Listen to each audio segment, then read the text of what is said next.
বিসমিল্লাহির রহমানির রহিম। আসসালামু আলাইকুম। সুপ্রিয় ছাত্রছাত্রীবৃন্দ, সরকারি হরিঙ্গা কলেজে আয়োজিত অ্যাকাউন্টিংয়ের এই অনলাইন ক্লাসে তোমাদের স্বাগত জানাই। আজকে আমরা আলোচনা করব ডিপার্টমেন্ট অ্যাকাউন্ট নিয়ে।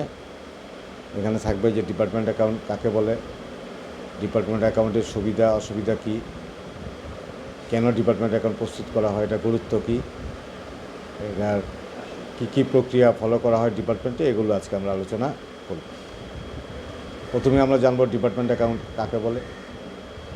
আসলে ডিপার্টমেন্ট অ্যাকাউন্ট হচ্ছে যখন কোনো প্রতিষ্ঠান বড় হয়ে যায় তখন প্রতিষ্ঠান একসাথে থাকলেও তার অনেকগুলো বিভাগ সৃষ্টি হয় বা ডিপার্টমেন্ট সৃষ্টি হয়, যেমন sales department, purchase department, accounting department ইত্যাদি বহু ডিপার্টমেন্ট প্রস্তুত করা হয় এবং তারা প্রত্যেকে তখন আলাদা করে হিসাব রাখে এবং তাদের সবগুলো হিসাব মিলিতভাবেই কী হয়, ওই প্রতিষ্ঠানের হিসাবটা প্রস্তুত করা হয়। বাংলাদেশে ডিপার্টমেন্ট অ্যাকাউন্ট নাই বলতে গেলেই চলে, আমাদের এইটার খুব প্রয়োগ নাই। প্রশ্ন হচ্ছে ডিপার্টমেন্ট অ্যাকাউন্টের সুবিধা কী? সুবিধা হচ্ছে এটা নিয়ন্ত্রণ করা সুবিধা সহজ, বিভাগীয় ফলাফলের তুলনা করা যায়, নীতি নির্ধারণে সহজ হয়, দক্ষতা বৃদ্ধিতে সহায়তা করে, ব্যবস্থাপনাকে সাহায্য করে, তথ্য সরবরাহে সাহায্য করে, মুনাফা বৃদ্ধি করে, তুলনায় সাহায্য করে, উদ্দীপক মজুরি দিতে সহায়তা করে, অপচয় চিহ্নিত ও হ্রাস করে, মৌলিক তথ্য সরবরাহ করে এবং পূর্বাভাসে সাহায্য করে। আর এর অসুবিধা হচ্ছে যে বিভাগীয় হিসাবরক্ষণ অনাবশ্যক জটিল হয়, এটা ব্যয়বহুল, এখানে সকল বিভাগে প্রয়োগ করা যায় না, কেন্দ্রীয়ভাবে খরচসমূহ বিভাগেরই বন্টনে অসুবিধা হয়। এটার সাথে কিন্তু ব্রাঞ্চের পার্থক্য আছে, ব্রাঞ্চগুলো কিন্তু পুরো সেপারেট আর বিভাগগুলো কিন্তু একই সাথে কিন্তু বিভিন্ন বিভাগে বিভক্ত। তারপর যেটা আমাকে মাথায় রাখতে হবে যে এক বিভাগ থেকে আরেক বিভাগে আমাদের কি হয়, যে হিসাবের বই যেগুলো রাখতে হয় তার মধ্যে হচ্ছে সেলস বুক, পারচেস বুক ইত্যাদি রাখা হয়। তারপরে আয়ের বন্টন এবং খরচের বন্টনটাও বিভাগওয়ারি করতে হয়। তারপরে যেটা করতে হয় যে বিভিন্ন যে খরচ আছে এটা কতগুলো বেজ আছে, যেমন বিক্রয় সংক্রান্ত যাবতীয় খরচ যেগুলো আছে, যেমন salesman salary, commission, carriage, outward advertising, after sales service, packing, bad debts, allowance, discount on receivable, এগুলো হলো ডিপার্টমেন্টাল নেট সেলস আর সেলস টার্নওভারের উপর এই বন্টন অনুপাতে করতে হবে। আর ক্রয় সংক্রান্ত যাবতীয় খরচ যেমন carriage inward, discount receipt, freight, insurance duty, এগুলো হবে ডিপার্টমেন্টাল নেট পারচেস। আর 3 number rent, rates, tax, repair expense, house, fire insurance, এগুলো হবে ফ্লোর এক্সপেন্স অকুপাই করে করতুক তার উপর। আর ইলেকট্রিসিটি লাইটেনটা হবে ফ্যান লাইট পয়েন্টের উপর। আর ডেপ্রিসিয়েশনটা হবে ক্যাপিটাল অ্যাসেট ভ্যালুর উপর। ওয়ার্কার্স রিফ্রেশমেন্টটা হবে নাম্বার অফ এমপ্লয়ির উপর। আর এমপ্লয়ি প্রভিডেন্ট ফান্ড হবে ডিপার্টমেন্টাল ওয়াইজেস বিলসের উপর।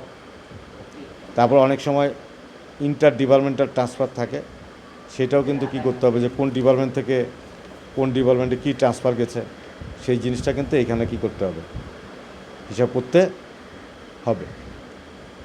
তারপরে বিক্রয় মূল্যের উপর শতকরা মুনাফার হার, এটা কিন্তু একটা ফর্মুলা আছে, যে আনরিলিজ প্রফিট বা স্টক রিজার্ভ সমান সমান unsold value of goods supplied divide by 100 into rate of profit. এটা দিলেও কিন্তু কি আমরা মানে কতটুক মুনাফা হয়েছে তার উপর আমরা এটা কিন্তু পেতে পারব। তারপরে আমাদের মেমোরেন্ডাম স্টক ইনভেন্টরি অ্যাকাউন্ট বা মেমোরেন্ডাম মার্কআপ অ্যাকাউন্ট আছে এবং এগুলো জার্নাল আমাদের করতে হবে। তো জার্নাল করার জন্য আমাদের নিম্নোক্ত প্রক্রিয়াগুলো ফলো করতে হবে, যেমন প্রারম্ভিক মজুদ বা ওপেনিং ইনভেন্টরি কে মেমোরেন্ডাম ইনভেন্টরি স্টক অ্যাকাউন্টের ডেবিট দিকে বিক্রয় মূল্যে বসানো হয়। তো প্রারম্ভিক মজুদ তাহলে, আর মার্কডাউন মেমোরান্ডাম ইনভেন্টরি স্টক অ্যাকাউন্টে ক্রেডিটে বসানো হয় প্রারম্ভিক মূল্য হ্রাসকে, একটা মূল্য বৃদ্ধিকে একদিকে, মূল্য হ্রাসকে আরেকদিকে। আর প্রারম্ভিক মজুদের আর জাবেদার ক্ষেত্রে যেন পণ্য ক্রয় যখন করব, memorandum stock account debit, purchase account credit, আর মেমোরান্ডাম মার্কআপ অ্যাকাউন্ট ক্রেডিট। পণ্য বিক্রয়ের জন্য পণ্য বিক্রয়ের জন্য sales account debit, memorandum stock account credit. এক বিভাগ থেকে অন্য বিভাগ যখন স্থানান্তর হয়, তাহলে যখন এ থেকে বিতে গেল, এস memorandum stock account debit, B's memorandum stock account credit. আর এই বিভাগ থেকে বাসসহ পণ্য স্থানান্তর করা হলে memorandum markup account debit, memorandum stock account credit. আর বি কর্তৃক বাসসহ পণ্য গ্রহণের জন্য memorandum stock account debit, memorandum markup account credit.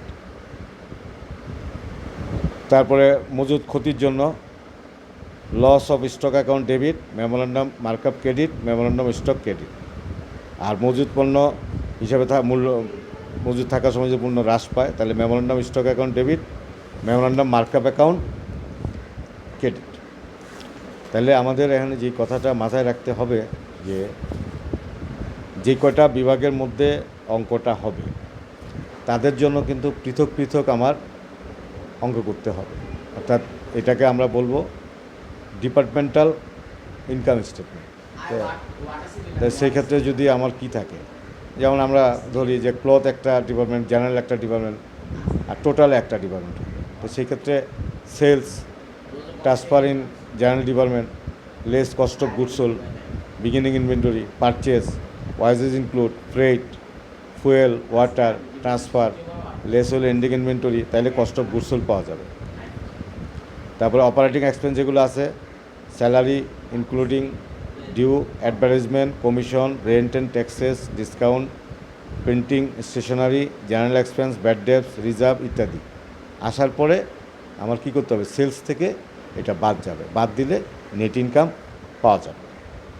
তা নেট ইনকাম পাওয়া যাওয়ার পরে এটা আবার কি করতে হবে, এটা আবার ব্যালেন্স শিট করতে হবে।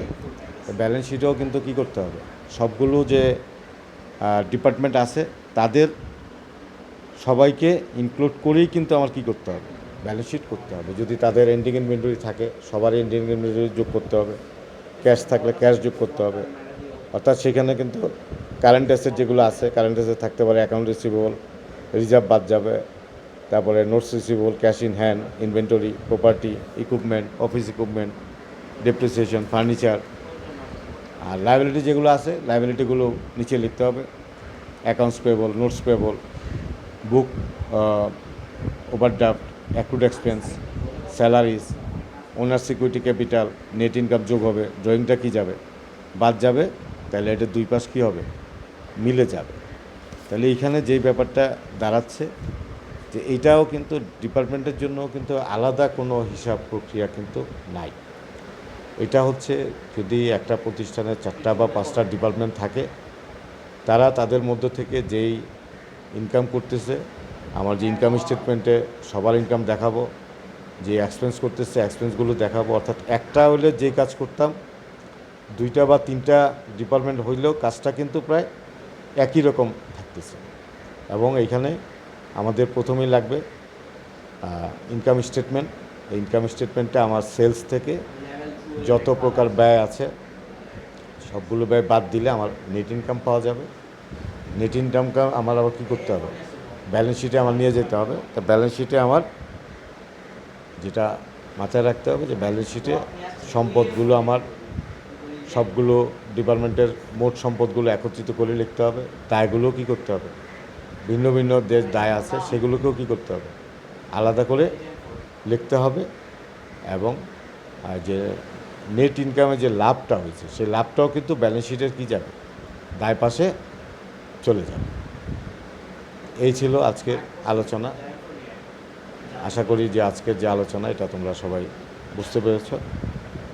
তারপর শাখা আর বিভাগের পার্থক্যটাও কিন্তু আমাদের জানতে হবে। শাখাতে কিন্তু দেশ বিদেশে শাখা থাকতে পারে, একাধিক শহরে থাকতে পারে, কিন্তু বিভাগগুলো কিন্তু একাধিক শহরে বা একাধিক দেশে একসাথে থাকা সম্ভব না। বিভাগ হয়তো একতলা এক একটা বিভাগ হতে পারে, বা একই বিল্ডিংয়ের একটা অংশে এক এক বিভাগ হতে পারে, কিন্তু আমাদের দেশে কিন্তু বিভাগীয় উপস্থিতি খুব কম আছে। যে বিভাগগুলোকে যে আলাদা আলাদা হিসাব করবে এরকম খুব কম আছে। আর এখানে ইন্টার ডিপার্টমেন্ট ট্রান্সফার এটাকে কিন্তু কী করতে হবে, অতি অবশ্যই বিবেচনায় নিতে হবে। এই ছিল আজকের আলোচনা। আশা করি তোমরা সবাই এই আলোচনা বুঝতে পেরেছ। পরবর্তী ক্লাস দেখার আমন্ত্রণ জানিয়ে আজকের মতো এখানেই শেষ করছি। সবাই ভালো থাকো। আসসালামু আলাইকুম।